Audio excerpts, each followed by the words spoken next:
Nicholas मडूरो, Venezuela का president, अपनी ही country से अरेस्ट हुआ।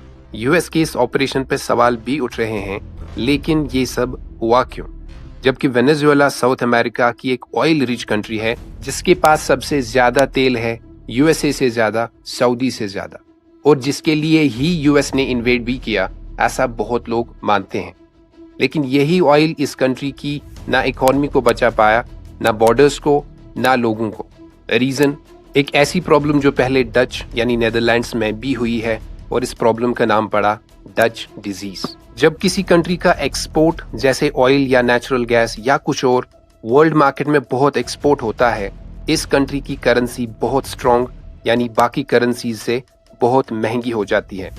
ऐसे में इस कंट्री को बाकी कंट्रीज से इंपोर्ट करना सस्ता होता है खुद के प्रोड्यूस करने से, और बाकी कंट्रीज को इस कंट्री से इंपोर्ट करना इसकी महंगी करेंसी की वजह से महंगा हो जाता है।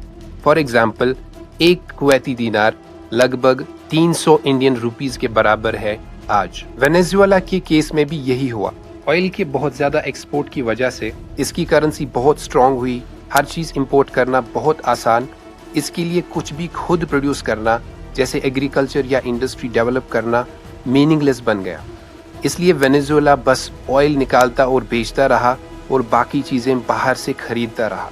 लेकिन प्रॉब्लम तब होती है जब बाकी सेक्टर्स की जरूरत पड़ती है। जैसे वेनेजुएला में जब तक ऑयल था सब बढ़िया था, बट जब 2014 के क्रैश में ऑयल प्राइसेस बहुत नीचे गिरे, पीछे से कोई भी सेक्टर ऐसा नहीं था जिससे वेनेजुएला पैसे कमा सकता था।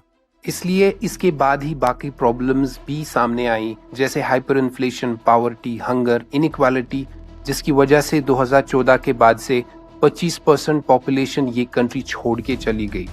इसके अलावा करप्शन और क्राइम जैसे कोकेन ट्रेड जैसी चीजें, जिसके बहाने अभी यूएसए भी दे रहा है, और इनमें कई चीजें हम डच डिजीज जैसी प्रॉब्लम के साथ डायरेक्टली रिलेट कर सकते हैं।